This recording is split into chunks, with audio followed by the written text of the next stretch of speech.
Vamos lá. Aleph está chegando, boa noite. Se eu sair da tela, eu peço que vocês tenham só um pouquinho de paciência, que é porque eu fui admitir alguém que está entrando, tá bom? Mas aí nós voltamos aqui para o assunto. Tomada de decisão. É um tema que a gente precisa conversar, precisamos estudar e aprofundar os nossos estudos quando nós falamos em psicologia organizacional. Vocês veem que nós conversamos em aulas anteriores, lembrem, por favor, sobre que explicam a liderança. Depois, na aula passada, nós falamos sobre as dimensões políticas organizacionais, poder, justiça, política. E hoje a gente começa falando, e vamos falar sobre isso, que tomada de decisão e desenvolvimento de líderes.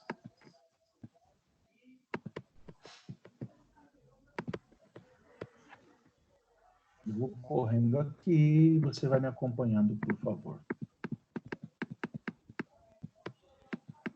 Vamos lá. Processo de tomada de decisão. Veja que quando nós falamos de tomar uma decisão, ou de fazer escolhas, nós fazemos isso o dia todo, e é provável que façamos isso várias vezes por dia. Desde o momento em que nós acordamos, nós já fazemos uma escolha entre levantar da cama ou não, e fazemos as nossas escolhas o dia todo. Espera aí, vamos lá. Todas as decisões que nós tomamos, elas possuem consequências que às vezes são positivas, às vezes são negativas, mas que vão nos conduzir a algum lugar. É comum a gente falar que a cada escolha que fazemos, perdemos algo, porque ganhamos aquilo que escolhemos e deixamos de ganhar aquilo que nós não escolhemos, né? Quando você escolhe levantar da cama às 10 horas da manhã, você fez uma decisão, você tomou uma decisão, mas você deixou de acordar às 6 e usufruir aquelas 4 horas a qual você poderia estar fazendo uma outra atividade. A questão para nós na psicologia organizacional, e ainda refletindo aqui junto com vocês, é porque nós, psicólogos e psicólogas organizacionais, precisamos falar sobre tomada de decisão. Porque observe que, e faça essa reflexão comigo, como você toma as suas decisões? Você tem algum critério? Ou as suas decisões são motivadas pelas suas emoções? Você decide algo rapidamente, com calma, você analisa todas as possibilidades, as consequências, você pensa nas escolhas que você faz? Eu disse no início que nós fazemos escolhas e tomamos decisão o dia todo, várias vezes no dia. E algumas decisões são, assim, tomadas de forma muito rápida. Outras decisões nós ponderamos um pouquinho mais e demandamos tempo maior deliberando sobre aquela tomada de decisão. Uma decisão sobre o que você vai comer no almoço, uma decisão sobre qual roupa você vai vestir, uma decisão sobre o que você vai fazer. São decisões que nós tomamos no dia a dia. Mas veja, observe, pense um pouquinho sobre como você toma suas decisões no seu dia a dia. Algumas pessoas talvez me digam que são impulsivas porque tomam decisões rapidamente, não pensam muito, e que são impulsivas. E que quando estão com raiva falam mesmo, e quando estão magoadas falam aquilo que vem à mente, aquilo que vem à boca. E essas pessoas vão dizer que são instintivas. É provável que essa pessoa não possui critérios para a tomada da sua decisão. Na verdade, é muito provável que ela esteja sendo influenciada por um contexto emocional intenso, e isso faz com que ela tome determinadas decisões.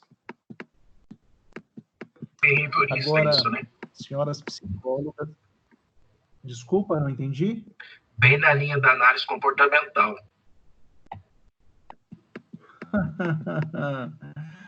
Não, mas não é não. Não é análise do comportamento, não, mas é para nós refletirmos mesmo, viu? É o Vinícius que falou, né? Para nós refletirmos, Vinícius, como nós tomamos nossas decisões no dia a dia. Agora, veja, nós estamos falando de psicologia organizacional. E no ambiente organizacional, que decisões também são tomadas o tempo todo?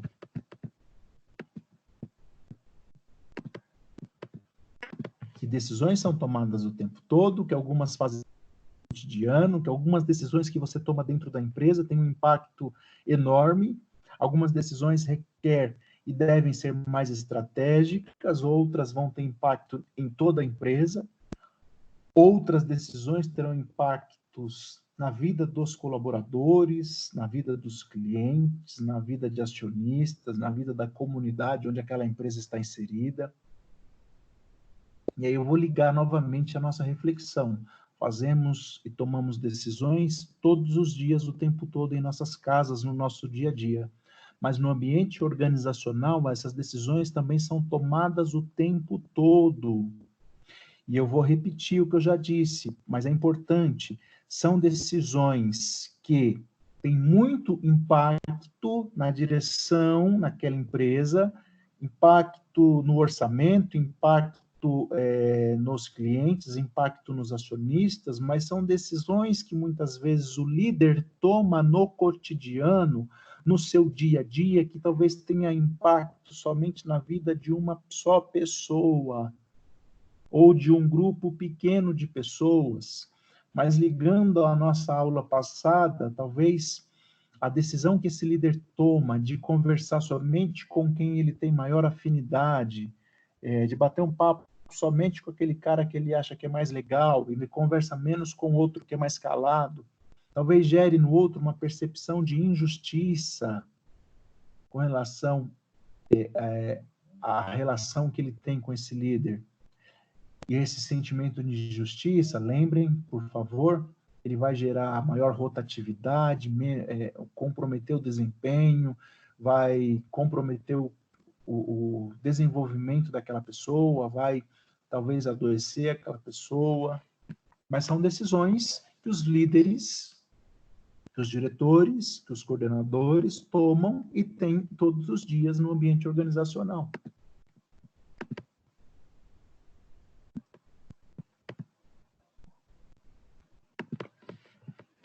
Vamos lá, prosseguindo aqui.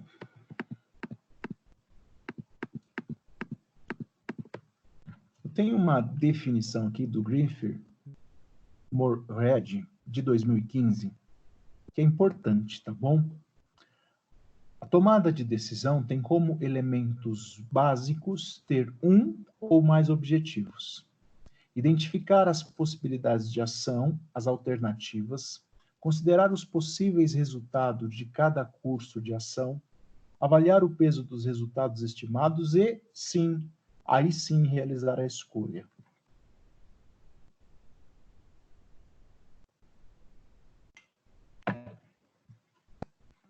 Porque vejam, pensem em um líder que se diz impulsivo, que se diz uma pessoa motivada por suas emoções e que fala aquilo que vem à boca e que toma decisões sem nenhum tipo de ponderação, que não delibera para tomar uma decisão, que não estabelece critérios, que toma decisões sem objetivos claros, que não identifica ações alternativas, que não consideram os possíveis resultados de uma decisão equivocada, que não avalia o peso dos resultados.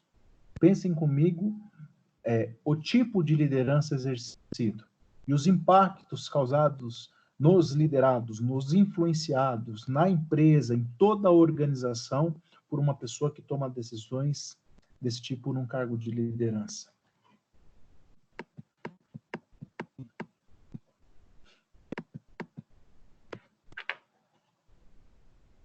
Tudo bem até aqui? Tudo certo?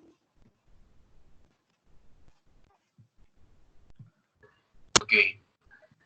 Outro. Ok. Obrigado.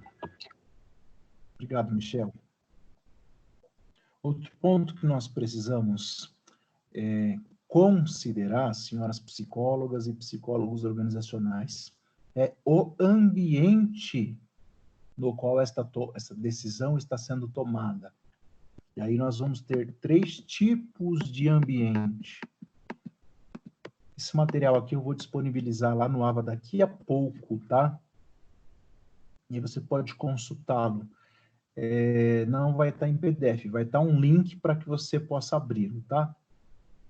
São 3 tipos de ambiente que vão influenciar os resultados de uma decisão tomada. O primeiro tipo de ambiente é o ambiente que os autores chamam de ambientes de certeza, quando as informações disponíveis são suficientes para a tomada de decisão, bastando optar por um curso de ação que traga o melhor resultado possível.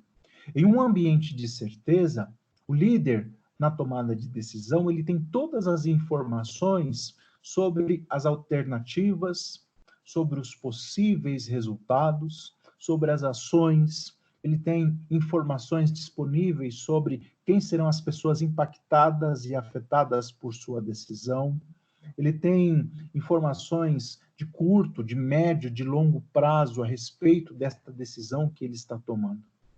E num contexto como esse, nós vamos dizer que essa pessoa, que esse líder está em um ambiente de certeza para a tomada de decisão. Vale lembrar, senhoras e senhores, que isso não significa que é certeza que a decisão dele será a correta ou será a mais acertada. Mas ele tem, no ambiente onde ele está inserido, todas as informações disponíveis para a tomada de sua decisão. E eu quero chamar a atenção de vocês para o fato de que, quando falamos em ambiente, nós vamos lembrar cultura organizacional, lembra que falamos em aulas anteriores? Nós vamos lembrar da cultura organizacional, nós vamos lembrar de como o poder, se é centralizado, se é descentralizado, se é um ambiente com maior número de departamentos, com menor número de departamentos, como é a tomada de decisão, se a tomada de decisão também é centralizada ou descentralizada, se esse líder de um determinado departamento tem autonomia para a tomada de decisão, ou se chega a ele a necessidade de se tomar uma decisão, mas ele ainda tem que perguntar para o líder do líder do líder. Todas essas questões estão envolvidas e contribuirão para que o ambiente seja de certeza, seja de risco, ou seja um ambiente incerto. Tudo bem? O segundo tipo de ambiente onde as decisões são tomadas são os ambientes de risco, quando o tomador da decisão ele não tem certeza quanto aos resultados que podem surtir os vários cursos de ação possíveis, porém ainda tem condições de identificar as probabilidades através de estudos mais aprofundados. No ambiente de risco, vamos pensar como exemplo, chega uma determinação para que o líder faça a demissão de 3 colaboradores do seu departamento. Mas, no ambiente de risco, tem informações suficientes de como os resultados da produção daquele departamento serão afetados quando a saída dos 3 colaboradores que serão demitidos. Ele está tomando a decisão de demitir 3 colaboradores, mas ele não dispõe de informações sobre os possíveis resultados com a saída daqueles 3 colaboradores.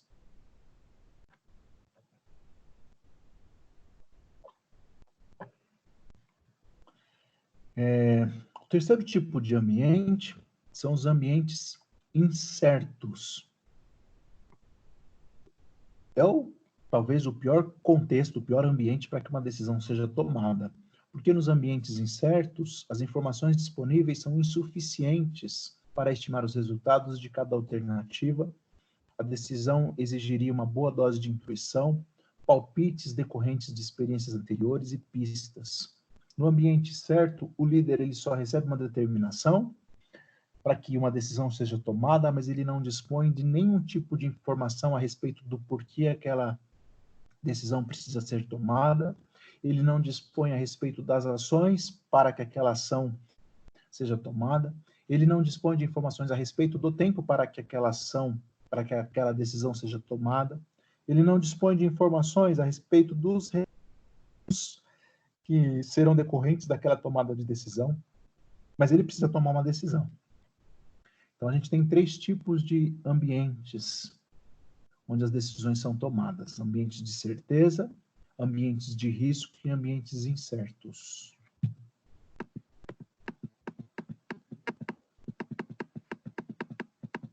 Vou colocar uma fotinha minha por conta do material, tá?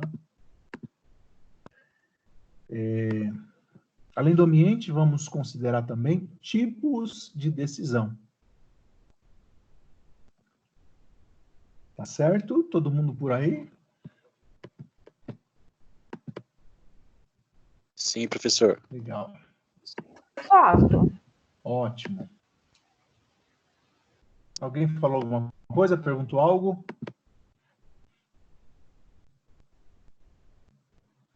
Vamos lá. Tipos de decisão. Eu tenho 2 tipos de decisão. Primeiro, 3 ambientes. Primeiro, 3 tipos de ambiente. Ambiente de certeza, ambiente de risco, ambiente certo. E agora, 2 tipos de decisão, que é a decisão programada e a decisão não programada. O que é uma decisão programada? Uma decisão programada é uma que possui uma regra de decisão. Diante de um fato, você já tem protocolos a serem seguidos para que determinadas decisões sejam tomadas.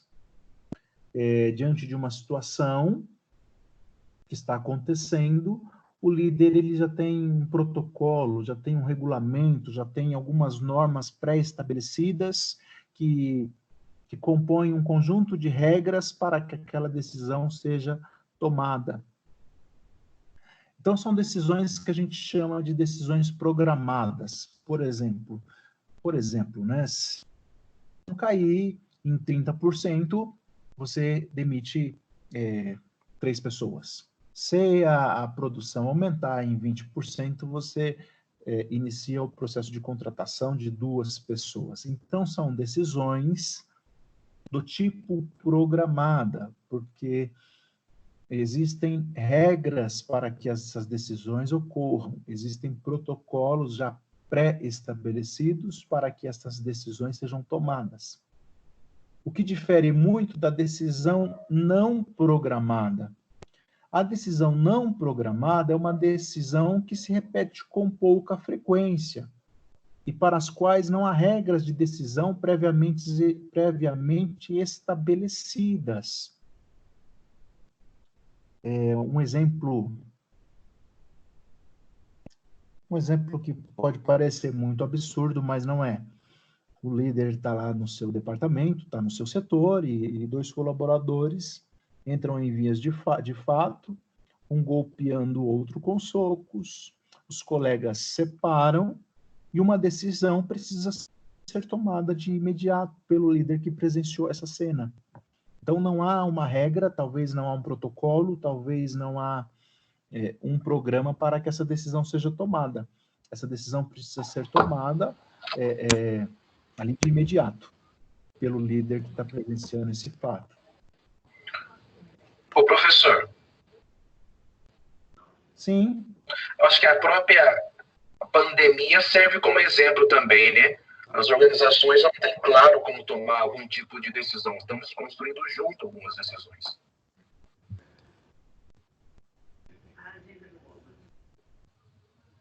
Cortou só o finalzinho do seu áudio.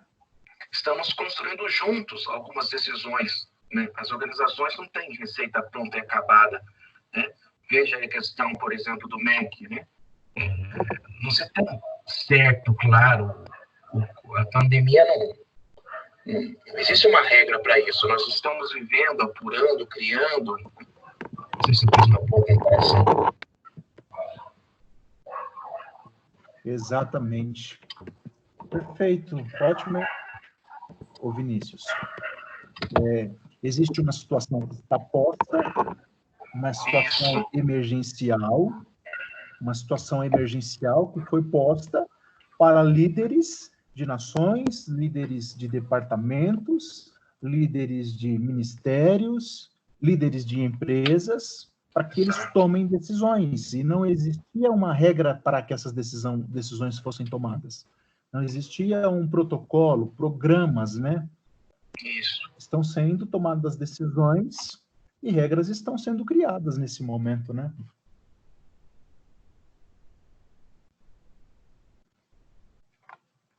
A nossa aula, aqui é um exemplo também de uma decisão não programada, houve toda uma preparação, houve toda uma articulação, houve toda uma demanda de reunião, de estudos para que decisões como esta fossem tomadas. O que difere de uma decisão programada, o qual o líder daquele departamento, como eu exemplifiquei, ele já tem um protocolo, ele já tem regras para que aquelas decisões sejam tomadas. Importante sabermos e lembrarmos disso, tá? Os 3 tipos de ambiente, vou voltar aqui. Ambientes de certeza, ambientes de risco, ambientes incertos. E os 2 tipos de decisão. Decisão programada e decisão não programada.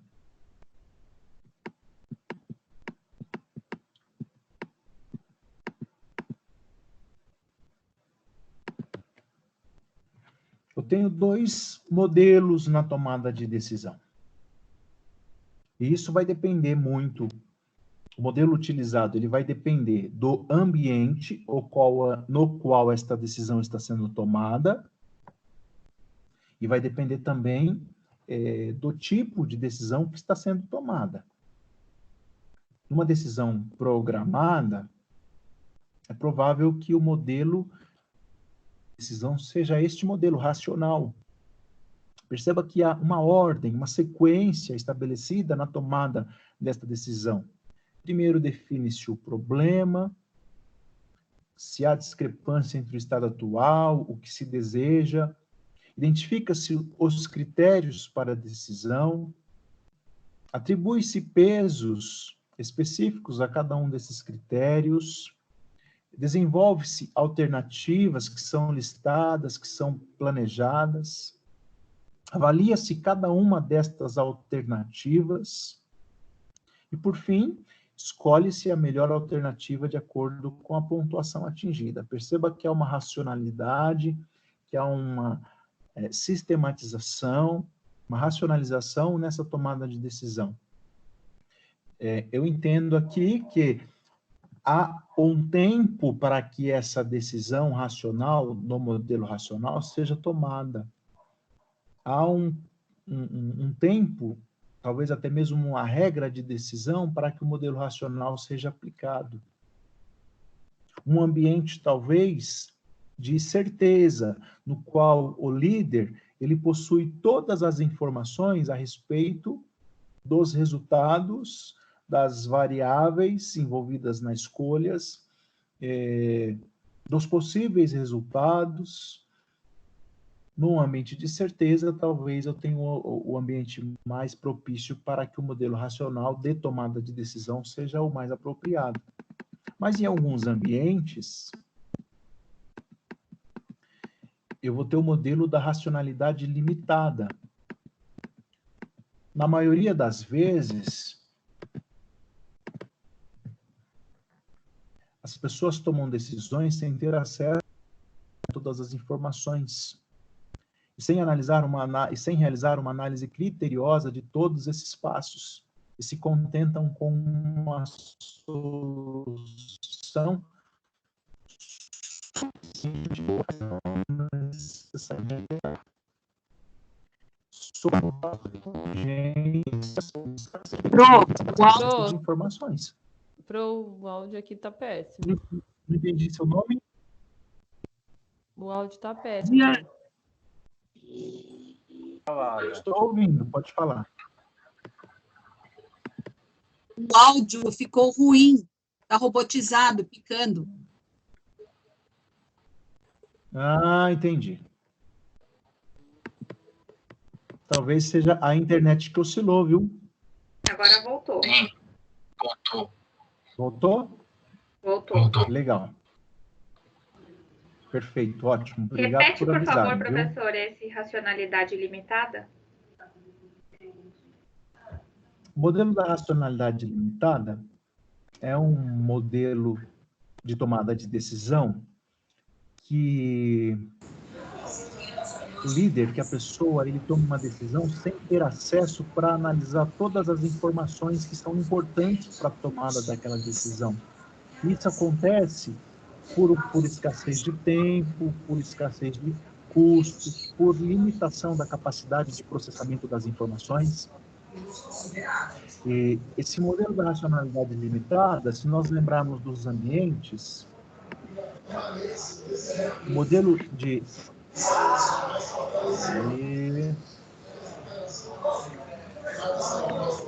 Vou fechar o microfone aqui. Aí. O modelo de racionalidade limitada, se nós lembrarmos dos 3 tipos de ambiente, provavelmente ele não aconteça num ambiente de certeza.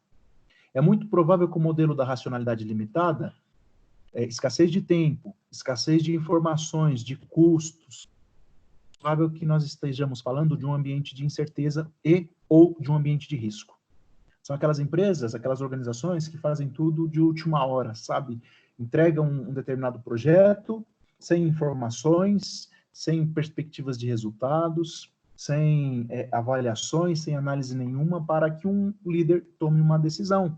E o cara não tem tempo, o cara não tem uma avaliação de custos, o cara não tem uma avaliação de riscos, e ele precisa tomar uma decisão.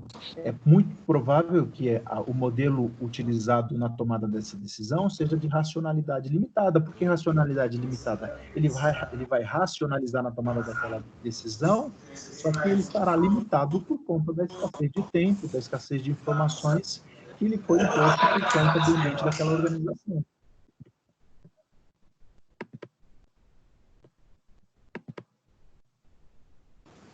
Peraí, gente, se eu só fechar o microfone aqui, eu peço, por favor, que você só abra o seu microfone na hora de você fazer um questionamento.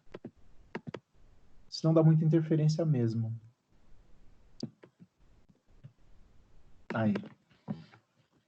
Tudo bem? Então tem um modelo, vou voltar aqui, o modelo racional de tomada de decisão, que é o modelo onde eu tenho informações, é o modelo onde eu tenho análise, é o modelo onde eu identifico critérios, é o modelo onde eu avalio essas alternativas e é o modelo onde eu escolho a melhor alternativa. Em contrapartida, eu tenho o modelo de racionalidade limitada, que é o modelo onde me falta informações, me falta tempo para a tomada de decisão, custos e limitação da capacidade de processamento de informações. Se você... psicóloga e psicólogo organizacional, né? Se você pensar aí no contexto de empresas por onde você já passou, ou por onde você está inserido, e começar a pensar como as decisões são tomadas lá onde você está, ou onde você já passou, talvez você já comece a identificar esses modelos na prática. Se lá na empresa onde você está, onde você já passou, for um ambiente de certeza, talvez as decisões lá são muito baseadas em critérios, há tempo para a tomada de decisão, a análise de informações. Aí eu vou falar de um modelo racional na tomada de decisão. Mas se você está numa organização onde tudo é para a última hora, era para ter resolvido ontem e hoje chega à sua mesa para que seja resolvido, talvez você vai falar de um modelo de racionalidade limitado lá naquela empresa.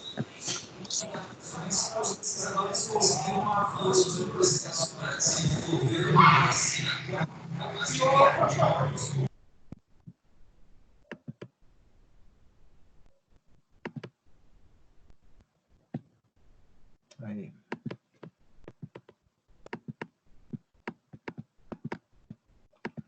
A tomada de decisão pelo líder. A gente vai falando aqui, senhoras e senhores, mas não percam o foco da psicologia organizacional, tá?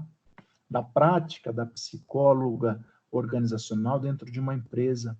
Porque todos esses conceitos serão necessários e farão parte das nossas observações. Todos esses conceitos, quando falamos em tomada de decisão, estão relacionados à sua avaliação e ao diagnóstico organizacional que você vai estabelecer. E todos esses conceitos serão pontos importantes na sua proposta de intervenção. A tomada de decisão pelo líder.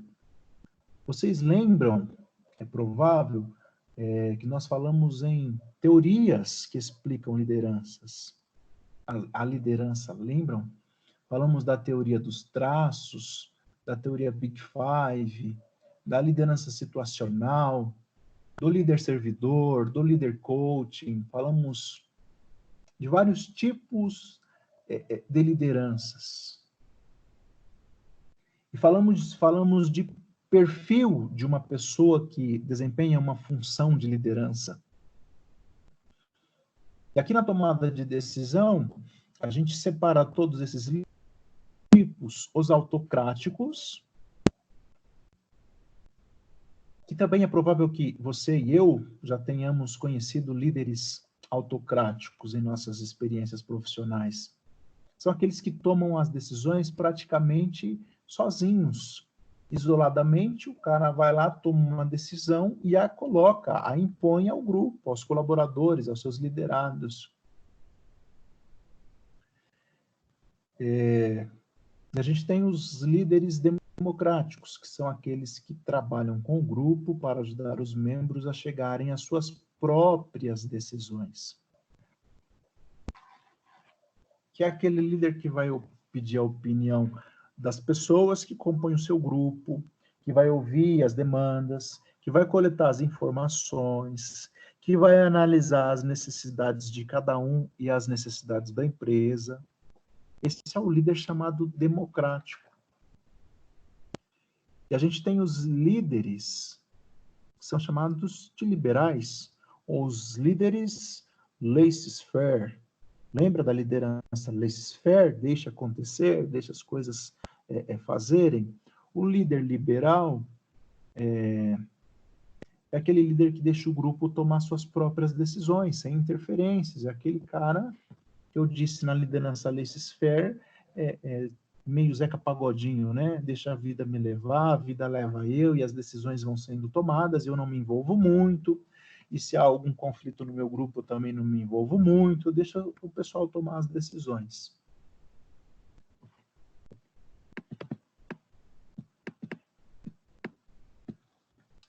Alguém me pergunta qual é o melhor para a tomada de decisão?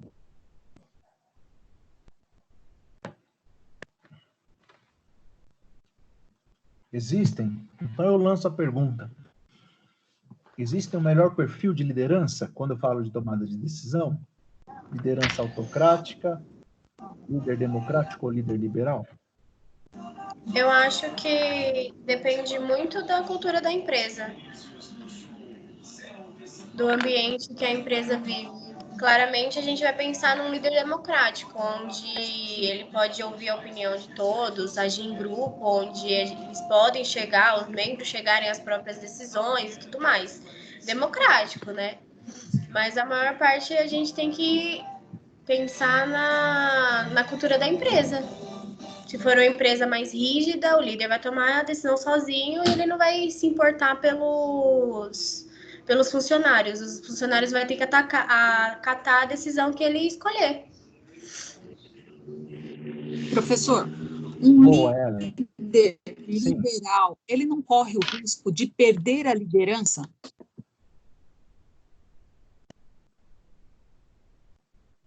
Legal. Ouviu? Tô só anotando aqui, tá? Líder liberal, qual o risco de perder a liderança?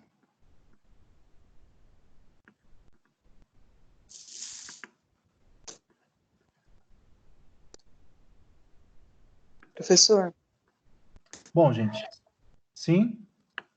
ou ainda com pensamento ainda associado ao da colega que acabou de perguntar, ou ainda ele não pode criar um vínculo de confiança maior com seus colaboradores, uma vez que ele está deixando ali eles seguirem, ele não está, na realidade, não vendo o que está acontecendo, mas pelo menos por um determinado momento, ele está deixando as coisas acontecerem, porque também é complicado quando você trabalha num local onde não tem vínculo de confiança, onde o cara é o certo e ponto, acabou, entendeu?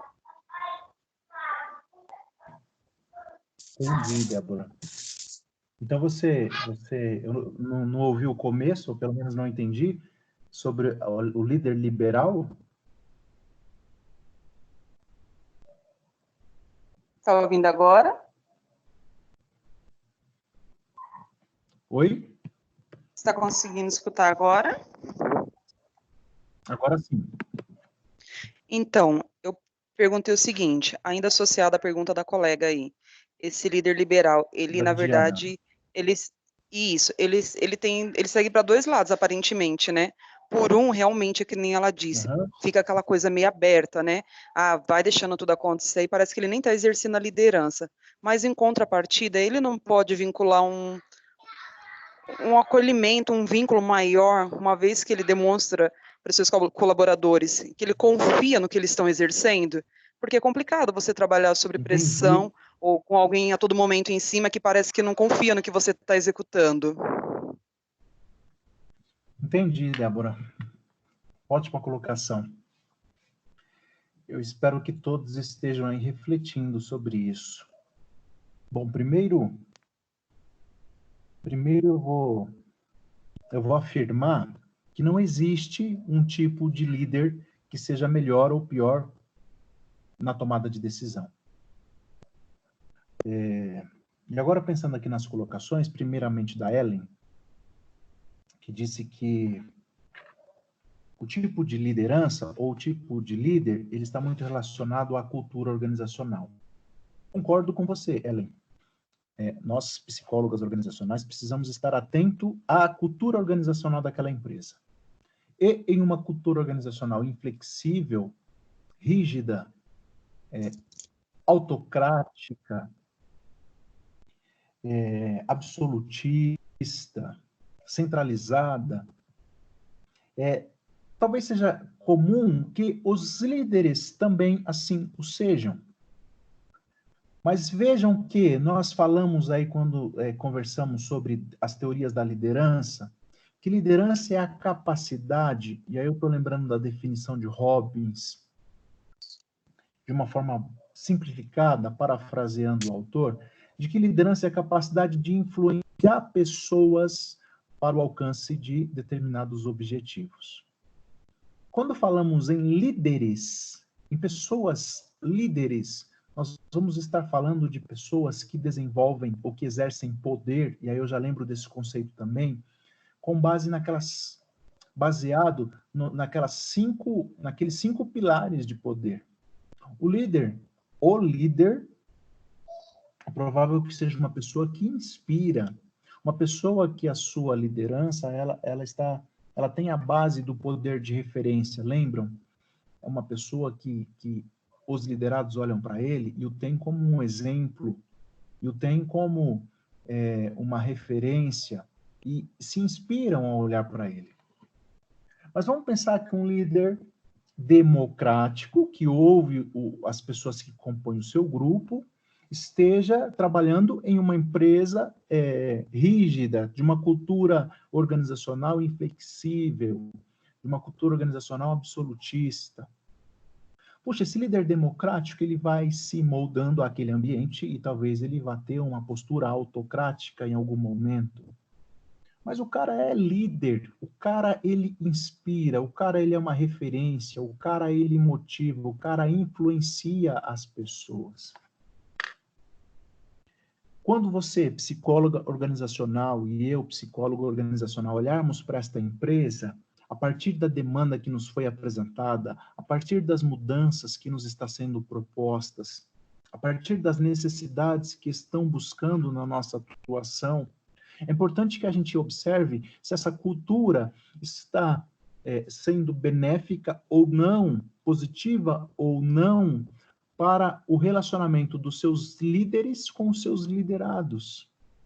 É importante que a gente olhe para a cultura da empresa e observe se os elementos que compõem a cultura da empresa estão atrapalhando e servindo como fonte de resistência às mudanças propostas ou não.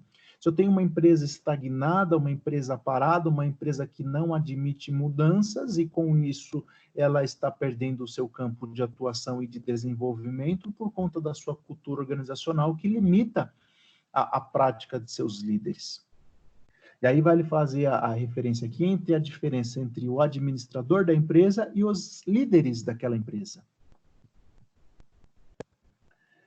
Então eu falei tudo isso para dizer que a pessoa que desempenha o papel de liderança, na sua tomada de decisão, por vezes, ou às vezes, ele será um líder autocrático, às vezes, ou por vezes, ele será um líder democrático, e às vezes ele será um líder liberal.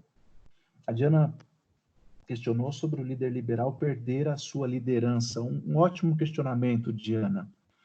Se esse líder, e vamos pensar em chefe, se esse chefe é aquele cara que não quer se envolver, se ele deixa a equipe tomar suas decisões, se ele deixa a equipe resolver os seus próprios conflitos, se ele deixa a equipe ser levada pelas ondas ali que são impostas pela empresa, é provável que esse cara não seja reconhecido e não tenha a base do poder de referência.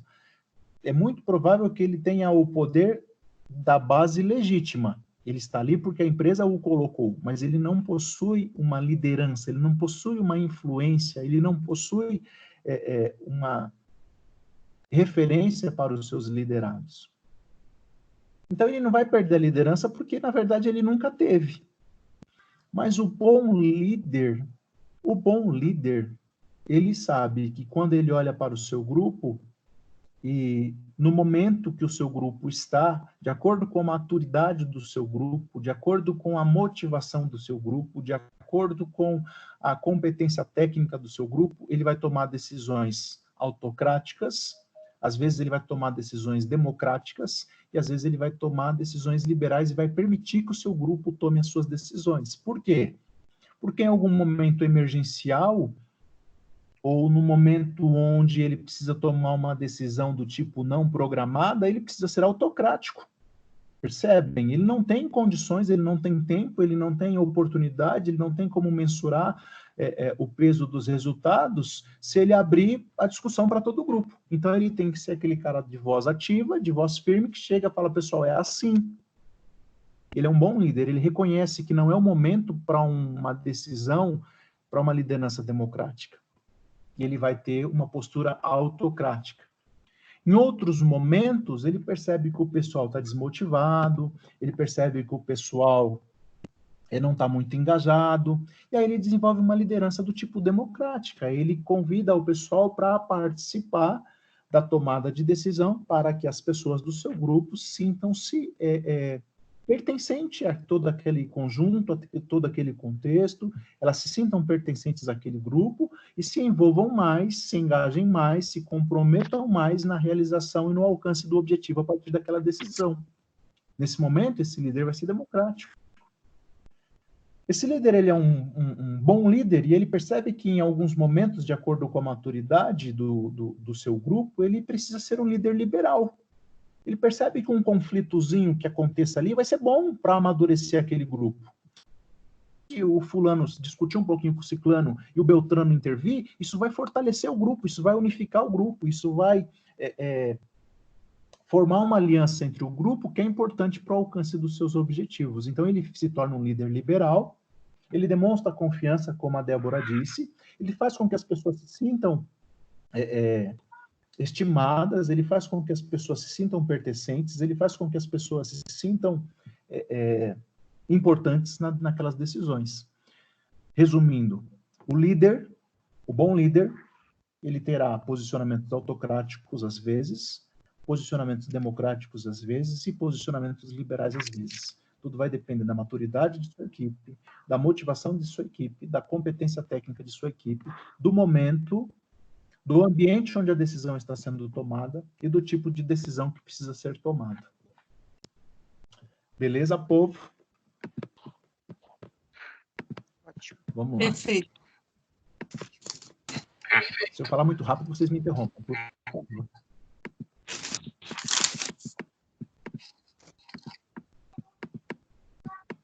Vamos lá, continuar aqui com esse infográfico. Observe. A tomada de decisão de forma ainda mais ampla, é preciso considerar que qualquer processo decisório envolve um julgamento da situação, baseada na percepção da situação, das possibilidades de ação e dos resultados de quem decide. Assim, a subjetividade permeia todo o processo. Neste sentido, alguns autores vão discutir sobre o papel da intuição, da criatividade como fatores que podem direcionar a tomada de decisão. Só um segundo.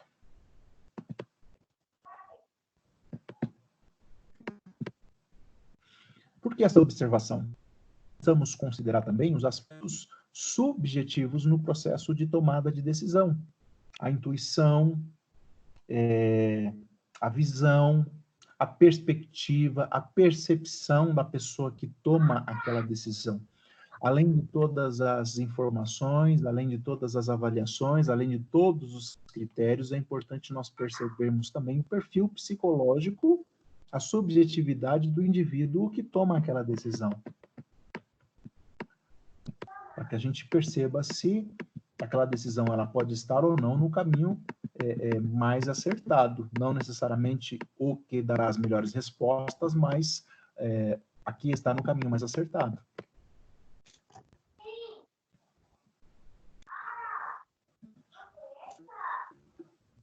Pensando na liderança democrática, pensando em um líder democrático, a gente vai falar de tomada de decisões em grupo.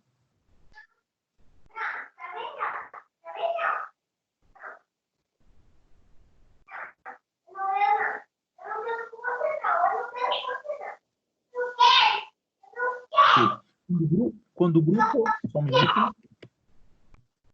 Alguém abriu o microfone.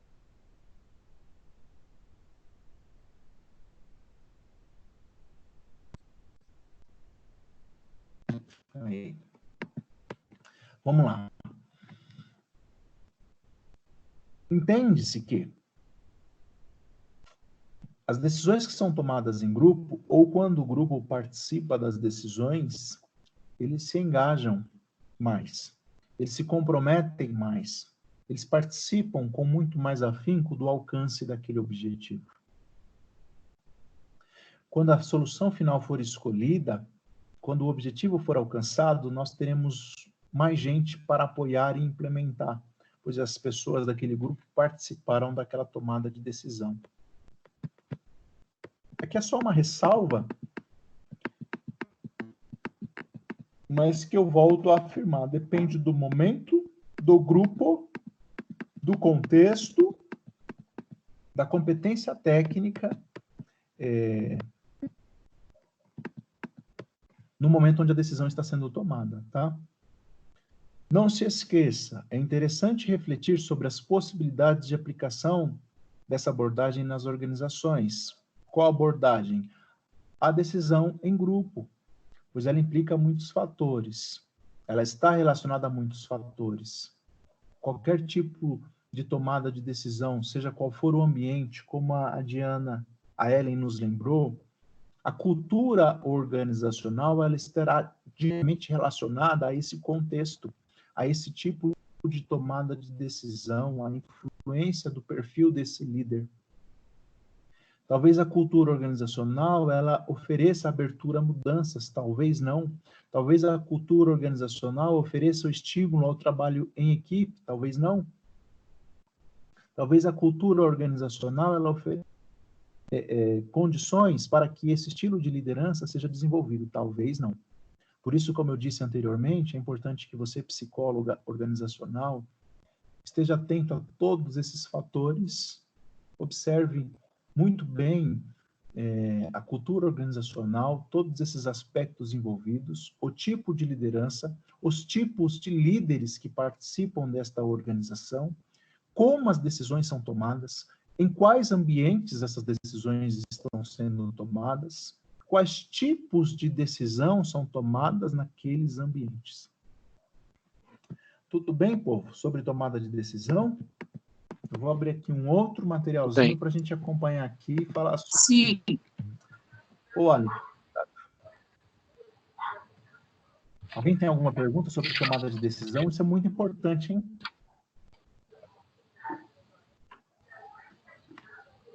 Não.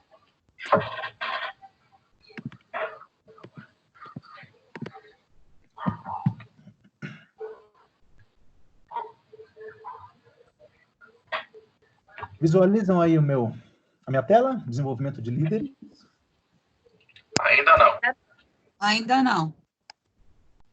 Tá abrindo. Tá abrindo. 1 minuto abre para todos nós. Deixa eu pegar um café enquanto isso.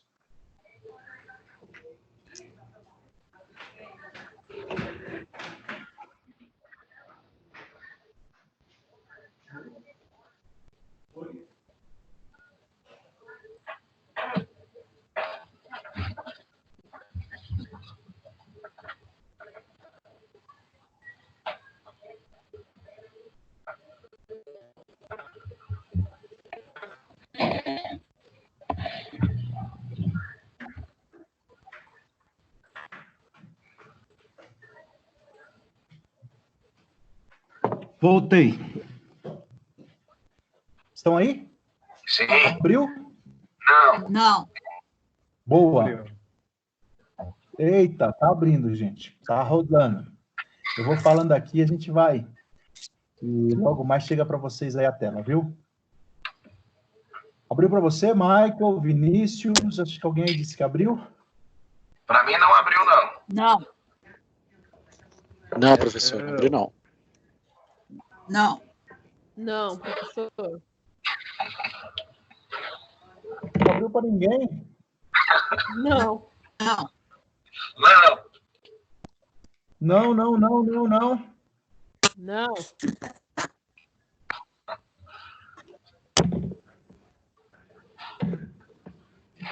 Não tem problema. Eu acredito que já vai abrir.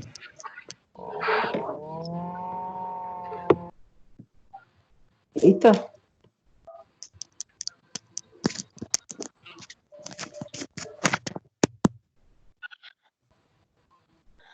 Vamos lá. Eu vou falando aqui, tá bom, gente? Tudo bem. Provavelmente vai abrir aí. Quando abrir, vocês me avisem, por favor. Falamos de tomada de decisão e eu preciso conversar um pouquinho com vocês sobre o desenvolvimento de líderes. Eu falei aqui algumas vezes sobre bons líderes. E a pergunta que eu faço para vocês agora é: a liderança, bons líderes, podem ser desenvolvidos ou não? Sim. Sim. Sim. Sim. Bom. Sim. Que bom. Que bom que vocês estão respondendo sim, viu? Deixa eu ver se eu consigo compartilhar aqui de novo. Espera aí. Vocês vejam.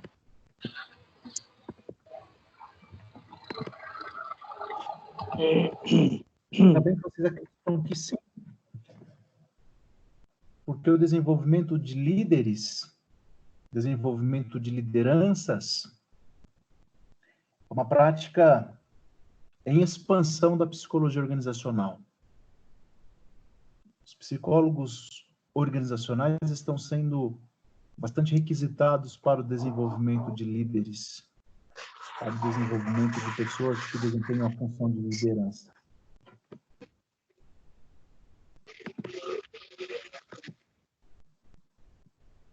Ai, ai, ai. Cadê? Não tá aparecendo nada. Oi?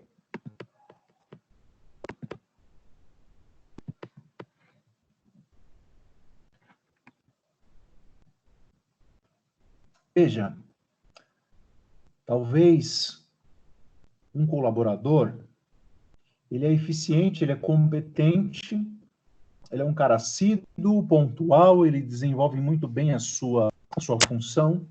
Apareceu. Apareceu, Pro. Apareceu, Pro. Oh, legal. Top. Obrigado, gente. Ótimo. Que ótimo. E talvez essa pessoa, ele é tão competente, tão comprometido, tão pontual, tão assíduo, ele é tão bem quisto dentro da organização, ele recebe uma promoção, ele assume um cargo de gestão de equipe, ele assume um cargo de liderança. Só que apesar de dispor de todos esses fatores ao seu favor, muitas vezes ele pode fracassar. Porque existe uma dissonância entre a competência técnica da competência para exercer a liderança. A Nani, em aulas anteriores, ela se referiu a pessoas que são contratadas para desenvolver um cargo de liderança porque conhecem alguém na empresa. Nós podemos usar um exemplo também de pessoas que são empossadas num cargo de liderança porque são familiares do dono da empresa. E talvez tecnicamente, aí eu vou falar da base de poder de perícia, lembram? Essa pessoa tem condições, mas ela não dispõe de competências de liderança. E aí é onde entra o nosso papel de desenvolvimento de líderes. Para desenvolver essas pessoas, para desenvolver esses líderes, para desenvolver pessoas que assumirão cargos de liderança, a gente vai ter duas propostas, que são os treinamentos e a proposta de desenvolvimento. Eu tenho esse slide aí para diferenciar ambas. O treinamento diz respeito a ações coordenadas de ensino e orientação do desempenho em curto prazo, ou seja, para aplicação na função atual. Um exemplo de um treinamento. A empresa contrata você, psicóloga e psicólogo organizacional, para fazer um treinamento de 3 dias com todos os seus gerentes. E você aceita esse contrato e desenvolve um treinamento de 3 dias para 30 gerentes daquela empresa, no qual você vai desenvolver competências de liderança para aquelas pessoas. Já o desenvolvimento se refere a um conjunto de ações que tem foco no longo prazo, preparando as pessoas para assumir novos desafios em funções mais complexas do que as que estão no momento. Um programa de desenvolvimento de líderes é algo que a gente vai falar de mais longo prazo. Talvez a empresa te contrate para que você desenvolva ou estabeleça um programa de desenvolvimento, o qual pessoas, potenciais líderes, pessoas que concorrerão a cargos de liderança, pessoas que participam de um plano de carreira e que alcançarão funções de liderança participarão do seu programa de desenvolvimento de líderes. E aí eu vou falar de um programa que pode ser de 2 meses, 3 meses, 6 meses, 1 ano, depende dos objetivos e depende do contexto onde esse programa vai ser desenvolvido. Então, a gente está falando aqui de duas práticas que podem e que são adequadas para o desenvolvimento de líderes: treinamento e desenvolvimento. Diga-se de passagem,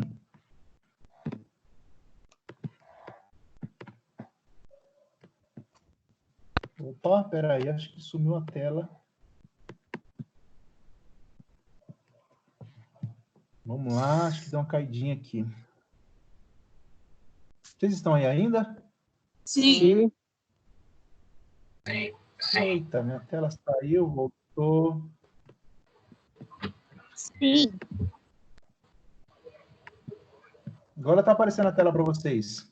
Retornou. Retornou? Sim, retornou. Beleza, eu estou passando aqui a de tomada de decisão. E deixa eu chegar aqui no desenvolvimento de líderes novamente. Professor? Sim.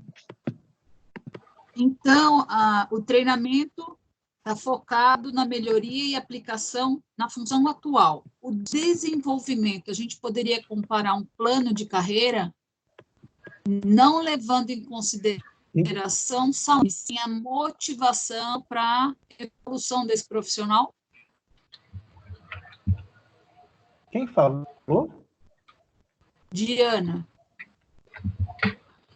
Ô, Diana, depende do objetivo para o qual você foi contratada.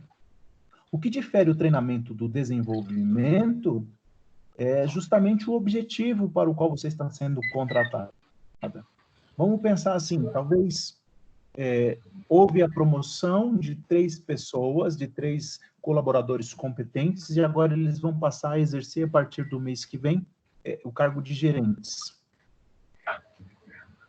E a empresa vem e fala assim, puxa, Diana, eu estou com 3 colaboradores lá que eles vão desenvolver o cargo de gerência, mas o pessoal não tem experiência, nunca desenvolveram um cargo de liderança. Você pode propor ou desenvolver um treinamento? Você vai falar, sim, eu posso sim. De quanto tempo? Aí você vai acertar isso com a empresa, né? Claro, os valores também, de quanto tempo será o seu treinamento. É algo de curto prazo. Uma outra possibilidade para o treinamento. Esses gerentes, esses colaboradores foram promovidos, a empresa não te contratou, eles foram promovidos.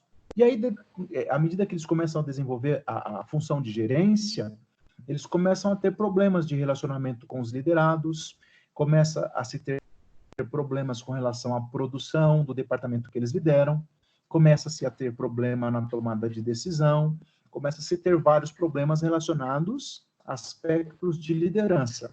Aí o proprietário da empresa, o dono, o gestor, ele entra em contato com você, Diana. Eu tive 3 colaboradores que foram promovidos a gerentes, eles estão com problemas no seu departamento. Você pode fazer um treinamento com eles? Você diz, claro, posso sim. Você vai ouvir a avaliação, vai fazer uma análise de quais são as demandas, vai conhecê-los e vai propor um treinamento. Eu dei o exemplo aqui de 3 dias, né? Mas dependendo do objetivo da empresa, você vai fazer uma atividade, uma intervenção de um dia, de uma semana, tudo vai depender do acordo, do contrato que você está estabelecendo com a empresa. Em contrapartida, eu tenho o desenvolvimento, que talvez uma empresa, uma organização, que se prepare para o desenvolvimento de líderes, para que quando a pessoa assumir o cargo de liderança, ele já tenha passado por uma formação, e isso aí pode ser desenvolvido paralelo ou em conjunto com o plano de carreira da empresa. Interessante nós comentarmos que são propostas que você, psicóloga e psicólogo organizacional, vai desenvolver e vai oferecer. É importante você saber dessas possibilidades, daquilo que você vai oferecer a partir da demanda que estão te sugerindo. Talvez você é contratado para um treinamento de um final de semana e você chega para quem te contratou e fala, cara, eu tenho um programa de desenvolvimento de líderes. Quer conhecer? Você tem o seu portfólio, você tem os seus materiais de divulgação e você apresenta o seu programa de desenvolvimento de líderes para aquela pessoa que te contratou. Tudo bem? Está um pouco confuso, porque eu ainda acho que é só uma questão de terminologia e tempo de execução. Ah, sim. Não, de fato. É uma questão de terminologia, de nomenclatura, de palavras, de diferença de palavras e de tempo. Sim, com certeza. O treinamento está voltado a curto prazo e o desenvolvimento mais a longo prazo.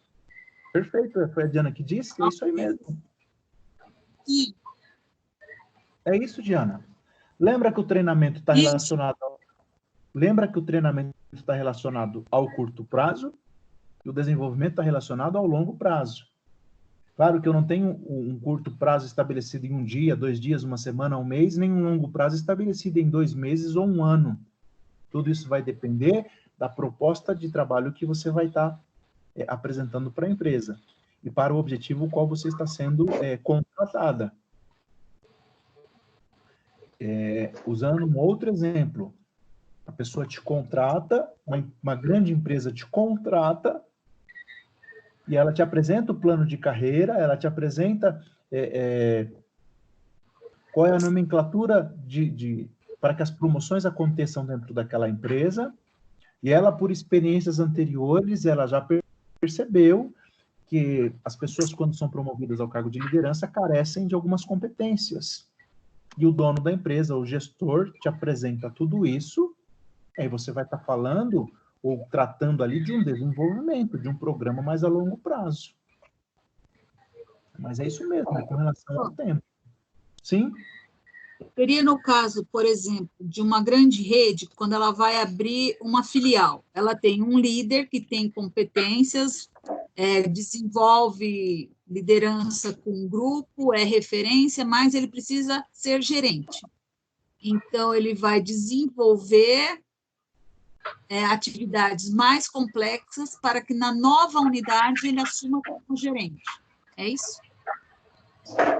Pode ser um exemplo. Tá. Pode ser um exemplo, sim. Você vai desenvolver competências, mas olha só. A Diana disse da a Diana disse da terminologia, né? Ele vai desenvolver competências, mas ele também pode desenvolver competências em um treinamento de líderes, né? Sim. Mas é um exemplo, sim, claro.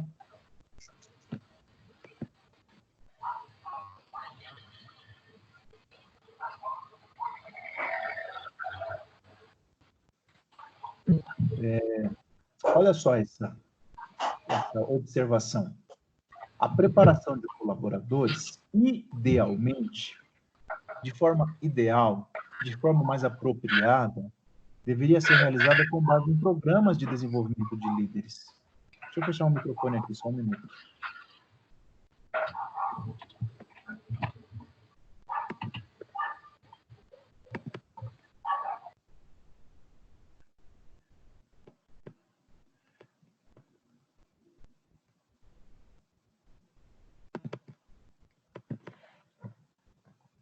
Por que o ideal seria, Diana, as demais que fizeram questionamento sobre a diferença entre treinamento e desenvolvimento? Porque com programas de desenvolvimento de líderes a longo prazo, e isso talvez você vai encontrar somente em grandes empresas, você estaria preparando esses colaboradores antes que eles assumissem as posições de liderança. Mas, como eu disse, somente em grandes empresas você vai encontrar um programa de desenvolvimento de líderes que prepare essas pessoas antes que elas assumam essas posições. Em pequenas, em médias empresas, e em grandes também, talvez você vai ser contratada para trabalhar com pessoas que já estão desenvolvendo o cargo de liderança e que depois de alguns problemas que está acontecendo, aí chamam ou solicitam o serviço da psicologia organizacional.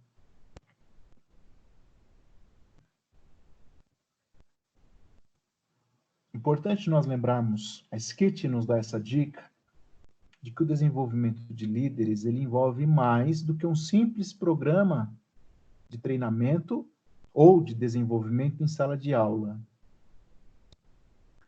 Inclui um conjunto de ações coordenadas. Por que é importante nós lembrarmos disso? Porque eu não ensino, seja no treinamento ou seja no desenvolvimento, eu simplesmente não ensino competências de líderes. Eu não vou falar para as pessoas a diferença entre chefe e líder, tão simplesmente. Eu não vou falar para as pessoas a diferença entre um líder autocrático, um líder democrático, um líder liberal, simplesmente. Eu não vou simplesmente ensinar essas pessoas que agora passam a assumir um cargo de liderança ou assumirão um cargo de liderança, que de acordo com o grupo, de acordo com a maturidade, de acordo com a motivação, de acordo com a competência técnica do grupo o qual eles estarão liderando, é que eles definirão o seu estilo de liderança. Eu posso até falar isso em sala de aula, eu posso até propor isso em um treinamento, em um programa de desenvolvimento.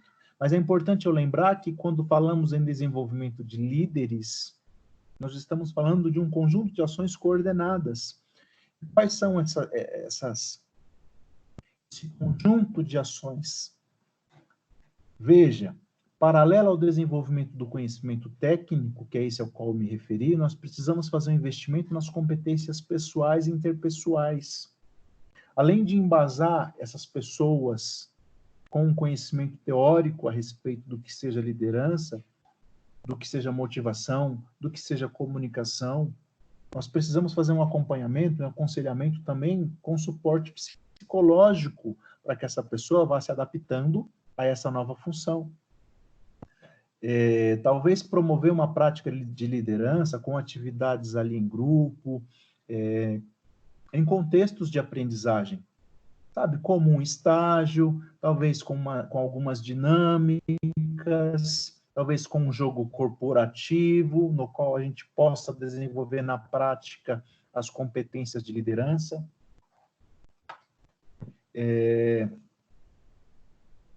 Além dessas ações, eu posso também pensar em ações que fornecem um instrumental para que faça-se a investigação e o desenvolvimento dessas competências para verificar se a liderança de fato está acontecendo de forma adequada, com testes, com entrevistas, com diagnósticos de clima, de competências, com exercícios de percepção, ouvindo mesmo os colaboradores que estão sendo liderados, percebendo junto com esse líder se a liderança que está sendo praticada está sendo efetiva ou não, percebendo e acompanhando junto com esse líder, com essa pessoa, se a sua prática está sendo respondida ou está sendo absorvida de forma adequada pelos colaboradores. Então, é um conjunto de ações que esse programa, e principalmente o desenvolvimento de líderes, precisa conter. Talvez quando eu falo lá, Diana, num treinamento de curto prazo, eu não vou ter condições de dar um suporte psicológico na adaptação, eu não vou ter condições de acompanhar esse líder lá na sua prática, mas quando eu falo de um programa de desenvolvimento de líderes a longo prazo, eu preciso contemplar todo esse conjunto de ações no desenvolvimento desses líderes.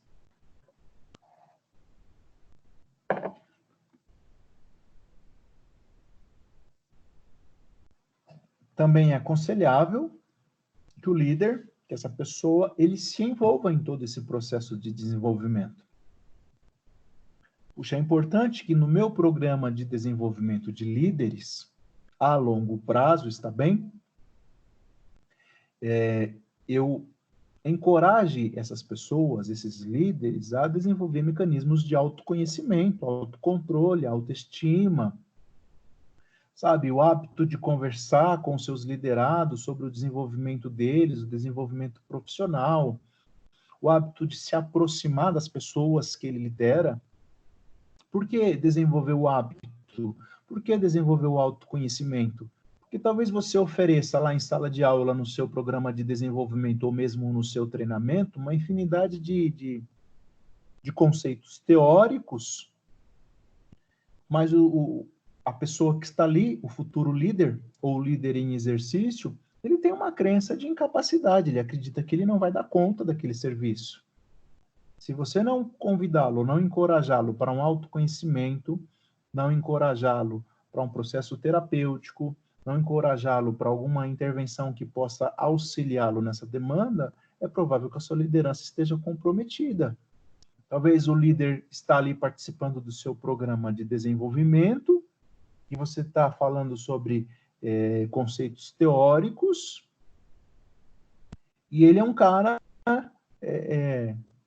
que tem dificuldade de conversar com as pessoas, que tem dificuldade de se aproximar das pessoas, que ele vai falar para você, não, eu sou líder, eu sou gerente, eu sou chefe, mas eu não converso com ninguém, eu tenho maior dificuldade, eu sou tímido, tá, não vou me aproximar. Opa, esse é um ponto que o nosso programa de desenvolvimento é importante contemplar, né, para que a gente possa desenvolver junto com este nosso cliente o hábito de se aproximar dos seus liderados, de perceber como eles estão sentindo, de perceber o seu senso de justiça, de perceber a empatia, de perceber o desenvolvimento profissional dessas pessoas. Por isso, um conjunto de ações, né? E a Ellen disse anteriormente sobre a cultura, e a gente precisa considerar todos esses aspectos, todo esse conjunto de ações, seja no treinamento, mas no treinamento será algo mais objetivo, mais sucinto, pois é de curto prazo, e com certeza no programa de desenvolvimento, que por ser de longo prazo eu tenho condições de considerar e devo considerar todo esse conjunto de ações.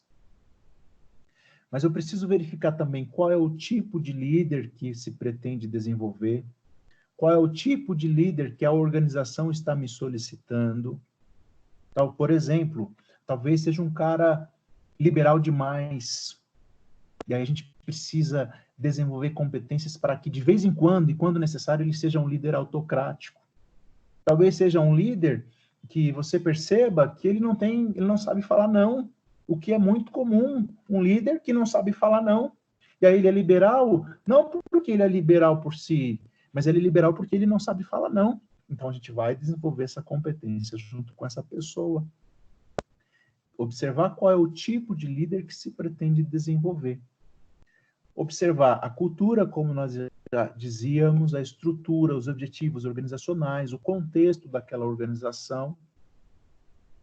Observar aquelas dimensões que nós falamos aqui no início, de poder, de política, de justiça, como se dão essas relações, e analisar todo esse contexto, avaliar e considerar todos esses fatores, todos esses aspectos no nosso programa de desenvolvimento de líderes. Tudo bem? Tranquilo? O perfil do líder, como eu dizia, nós vamos observar quais são os traços dessa pessoa, quais são suas características comportamentais, quais são suas características psicológicas, qual é o seu estilo de tomada de decisão, se é um estilo autocrático, democrático, liberal, qual é o perfil do seu grupo, como nós já dizíamos, qual é a maturidade do grupo, qual esse líder está inserido, qual é a situação o qual ele desenvolve a sua atividade profissional. Porque, vejam, psicólogas e psicólogos organizacionais, se nosso programa de desenvolvimento de líder for simplesmente propor conceitos teóricos, nós vamos desconsiderar todos esses aspectos e não vamos obter êxito naquilo que nós estamos nos propusendo ou nos propondo a realizar. Porque talvez a equipe seja uma equipe altamente competente tecnicamente, mas esteja desmotivada. Então, o perfil do líder, ele precisa ser desenvolvido com base no grupo com o qual ele vai trabalhar.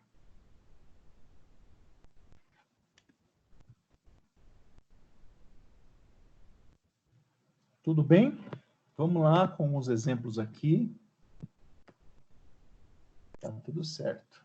Teve uma galera que foi embora já. Chefe 1. Olha só. Esse chefe 1, ele tem boa aceitação dos colaboradores. Dizem que ele é gente boa, trata todo mundo bem.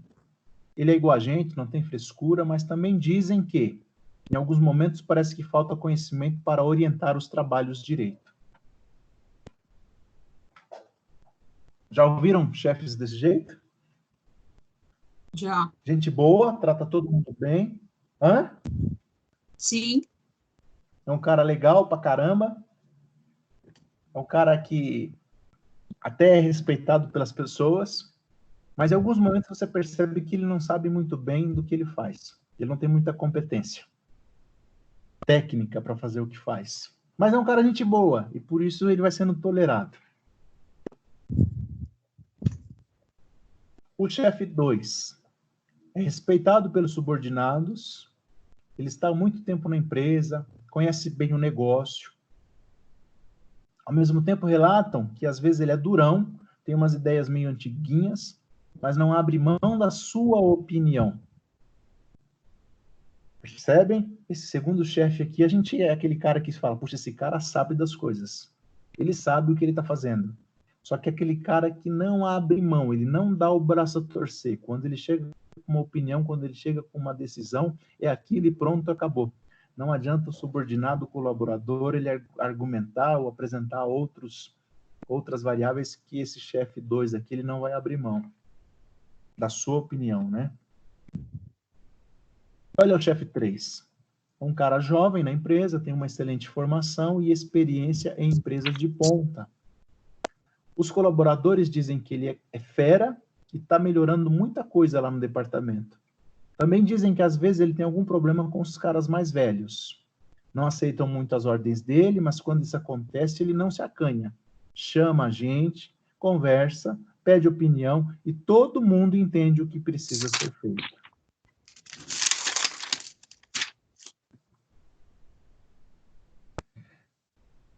Vamos pensar juntos aqui para a gente partir já para o nosso encerramento.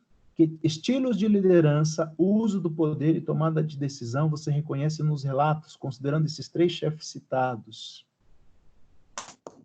Em que pontos os líderes parecem ter dificuldade e poderiam ser desenvolvidos? Vou voltar aqui.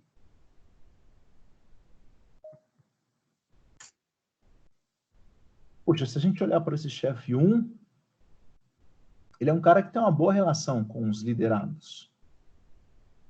Ele é um cara que talvez a base do poder referência esteja legal.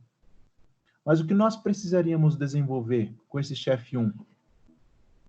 Alguém se arrisca? Me ajuda?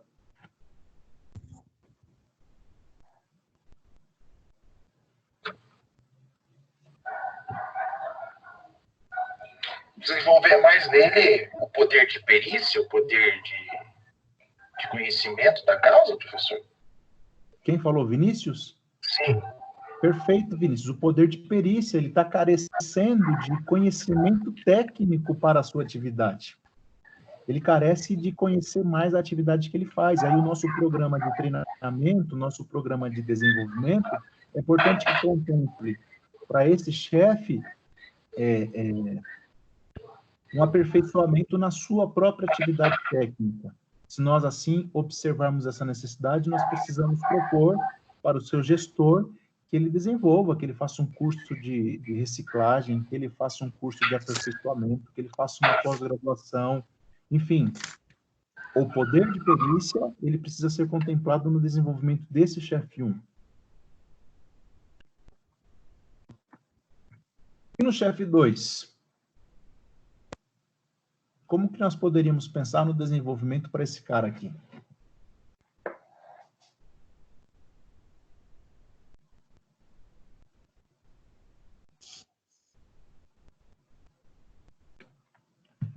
Ele conhece bem a empresa, conhece bem o negócio, mas às vezes ele é durão, ele não abre mão da sua opinião. Alguém?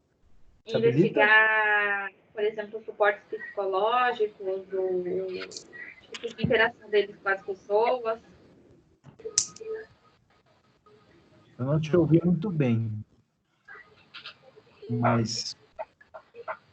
Tá me ouvindo? Agora melhorou. Tá. Dá um suporte psicológico, porque é mais fácil a gente ensinar técnica para as pessoas do que a gente ensinar ela a lidar com as outras pessoas, ou ouvir outras opiniões. Acho que além disso também desenvolver o poder de referência, né? O relacionamento interpessoal dele, o poder de referência, mas observem que ele é um cara respeitado pelos subordinados, porque ele tem um poder de perícia, ele conhece muito bem o que faz, ele é um cara experiente, ele é um cara técnico, mas vocês percebem que a liderança dele é autocrática? O estilo de liderança dele é autocrático. Apesar de ele conhecer muito bem o que faz, ele tem dificuldades de relacionamentos interpessoais, porque ele desenvolve uma liderança somente autocrática, ele não tem uma flexibilidade para, de vez em quando, desenvolver uma liderança democrática, para, de vez em quando, desenvolver uma liderança liberal. Ele não abre mão da sua opinião, e não necessariamente a sua opinião sempre é a correta. Então, para esses dois aqui, o ideal seria desenvolvermos competências para que ele varie o seu estilo de liderança. Da autocrática para a democrática. Não mudar da autocrática para a democrática, mas ele ter a compreensão e a competência, acho que foi o Vinícius que falou, de que é importante que ele perceba que, de vez em quando, ele precisa desenvolver uma liderança democrática, que, de vez em quando, ele precisa ouvir os seus subordinados, que terá situações, momentos em que a tomada de decisão será autocrática, mas em outros momentos ele deverá ou optará por uma decisão democrática, o que é adequado e saudável para a sua equipe. Mas qual que é o tipo de intervenção? Como que a gente consegue desenvolver isso numa pessoa que não consegue ser flexível, por exemplo? Quem falou? É a Ana Carol. Ô, Ana Carol, boa pergunta, hein? Ótima pergunta. Veja só, nós falamos de duas propostas de intervenção para desenvolvimento de líderes. Uma, o treinamento, outra, o desenvolvimento. Lembrando que o treinamento ele é realizado em curto prazo e o desenvolvimento em longo prazo. Nós falamos também que não basta apresentar conceitos teóricos, como em sala de aula. Além dos conceitos teóricos que são apresentados, nós temos um conjunto de ações que precisam ser contempladas. Por que esse cara é durão? Por que esse cara não abre mão da sua opinião? E nós, psicólogas e psicólogos, nós somos bons nisso, não somos? De começar uma avaliação desde o nosso primeiro contato que nós temos com as pessoas. Lá no nosso treinamento, no nosso desenvolvimento, quando nós propusermos algum tipo de dinâmica, algum tipo de jogo corporativo, algum tipo de intervenção lá no nosso treinamento ou no nosso desenvolvimento, a gente já vai estar observando a conceituação cognitiva de cada uma dessas pessoas, não vamos? Será que esse cara... Estou aqui pensando em possibilidades, tá? Será que esse cara é durão porque é uma forma de ele estabelecer um jogo de poder? Porque ele tem receio, ele se sente inseguro, ele sente que naquela empresa, se ele não for durão ou se a opinião dele não prevalecer, talvez ele perca o seu cargo de liderança para um colaborador mais competente do que ele? Pode ser uma possibilidade. Mas você e eu já observamos isso, né? Mas talvez ele não abra mão de sua opinião, porque talvez exista um sentimento, uma crença de desvalor, que quando eu abro mão da minha opinião, ou eu admito que eu estou errado, isso pode me soar como se eu fosse um incompetente. Será que é por isso que ele é durão e não abre mão da sua opinião? Perceba, Ana Carol, que a gente vai estar fazendo essa avaliação desde o nosso primeiro contato. E o nosso treinamento lá em sala de aula, lá quando a gente estiver apresentando esses conceitos teóricos, a gente vai estar observando um das pessoas que estão participando do nosso treinamento, do perfil psicológico de cada um deles. Fica tranquilo, tio. Se for num programa de desenvolvimento mais a longo prazo, a gente vai acompanhar essa flexibilidade, ou a busca dessa flexibilidade desse cara. Se for num treinamento de curto prazo, a gente vai sentar com ele, vai pontuar essas nossas avaliações, talvez encaminhá-lo para um acompanhamento psicoterapêutico, talvez propor juntamente à empresa esse acompanhamento de mais breve, mas nós vamos ter feito essa avaliação. Ou é importante que a gente tenha feito, né? Tá, perfeito. Não sei se te respondi, Ana, mas se ficar alguma dúvida aí, pode falar, tá bom? Tá, não, sim, eu havia pensado na intervenção psicológica mesmo com psicoterapia, mas eu não sabia se aplicava no caso de a gente estar trabalhando aí organizacional. Opa, peraí. Só é importante ressaltar que você não vai desenvolver a psicoterapia, né? Nosso papel lá é a psicologia organizacional. Sim, nós vamos apontar, mas a gente pode indicar isso como uma estratégia. Isso, ótimo, como uma estratégia, pode fazer parte do meu programa.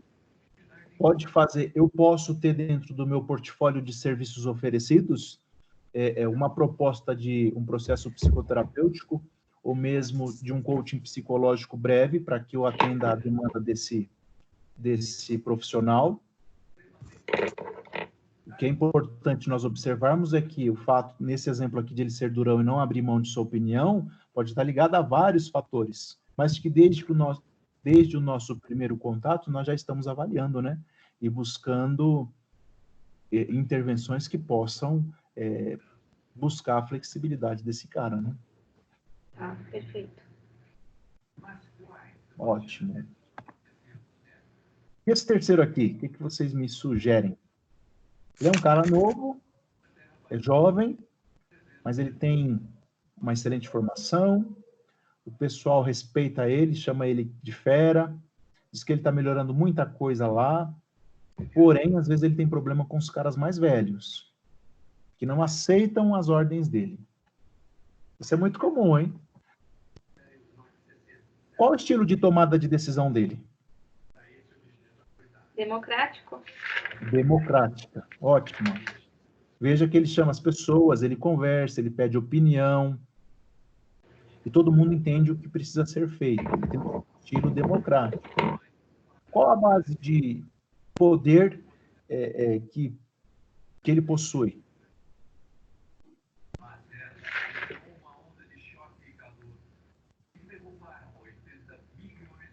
Ele tem essa Professor, aparentemente grande, né? Porque ele detém conhecimento e ele detém empatia, né? Ele é um chefe democrático, ele dá a opção das pessoas exporem e não nem o colaborador nem ele. Juntos eles entram num consenso, pelo que eu entendi, para que se chegue a melhor forma de se executar, seja a tarefa ou aquilo que estiver sendo proposto. Isso. A base de poder que evidencia aqui é o poder de perícia, né? Ele tem um poder de recompensa, ele tem um poder coercitivo, que é dado automaticamente pela empresa, ele tem um poder de referência e ele tem um poder de perícia também. O ponto, vocês observam algum ponto que necessitaria de algum tipo de desenvolvimento para esse líder, para esse chefe 3? Eu não sei se tem muito a ver, mas eu vejo que, por exemplo, as pessoas mais velhas têm dificuldade em aceitar essa hierarquia, até mesmo por medo dele, uma pessoa mais jovem, poder tomar o seu lugar, o seu cargo, ou até mesmo representar essa pessoa. Olha, como ela é mais jovem, ela tem um conhecimento ou uma aceitação maior que a minha. Esse é o único ponto, viu? Que talvez a gente precisa contemplar no nosso treinamento ou no nosso programa de desenvolvimento para esse chefe 3. Vejam que o estilo de liderança, de tomada de decisão dele é o estilo democrático. Porém, lembram que eu falei que o bom líder, ele transita entre o democrático, o autocrático, entre o liberal, de acordo com a maturidade do grupo. E talvez esses caras mais velhos, por talvez até terem mais tempo do que esse líder na empresa, eles estejam resistindo à liderança desse cara mais jovem. E talvez, eu digo talvez porque nós estamos aqui com um exemplo, mas talvez é importante desenvolver esse líder que já tem boas competências de liderança, mas em alguns momentos é importante que ele transite entre a liderança democrática, mas vá lá para a liderança autocrática, para que ele demonstre de forma empática, de forma congruente, de forma sensível, desempenhando a sua liderança, que quem manda é ele lá para esses caras mais velhos. Percebem? Porque se todas as vezes que ele tomar uma decisão, fazer o grupinho de funcionários mais velhos e não aceitarem as suas ordens, percebam que ele vai ter, talvez, em algum tempo, depois de algum tempo, dificuldade com a sua liderança. Ele é um cara que tem muitas competências aqui desenvolvidas para a liderança. Só a equipe dele, que é composta por um grupinho de pessoas mais velhas, que não estão aceitando suas ordens. Então, é importante para esse líder aqui a clareza da necessidade de transitar entre uma liderança democrática para uma liderança autocrática. E, por vezes, até porque não entregar a tomada de decisão para esse grupo, até mesmo para esse grupo mais velho, para que ele demonstre que esses caras podem participar dessa tomada de decisão junto com ele, que é líder.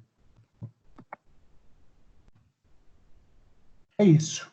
Acho que a gente responde a essas questões nossas, né?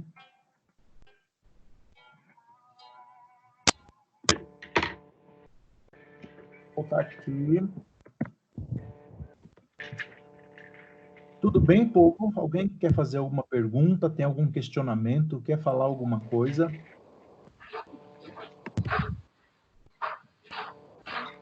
Professor, então a gente consegue concluir que um mix dessas lideranças é o mais apropriado? Ô, Débora, eu não ouvi. Está ouvindo agora?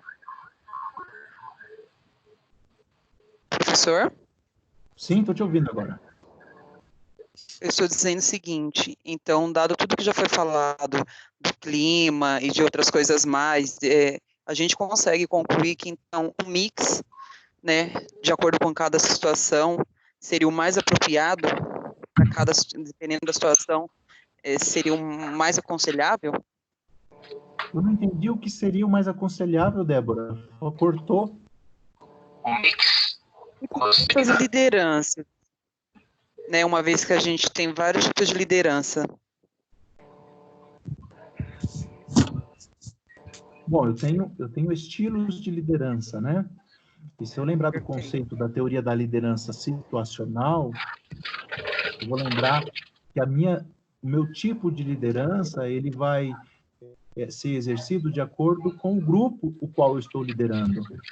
E o bom líder, ele identifica a maturidade do seu grupo, ele identifica a competência técnica do seu grupo, a motivação, e isso a teoria chama liderança situacional. De acordo com a situação, ele regula a sua competência de liderança.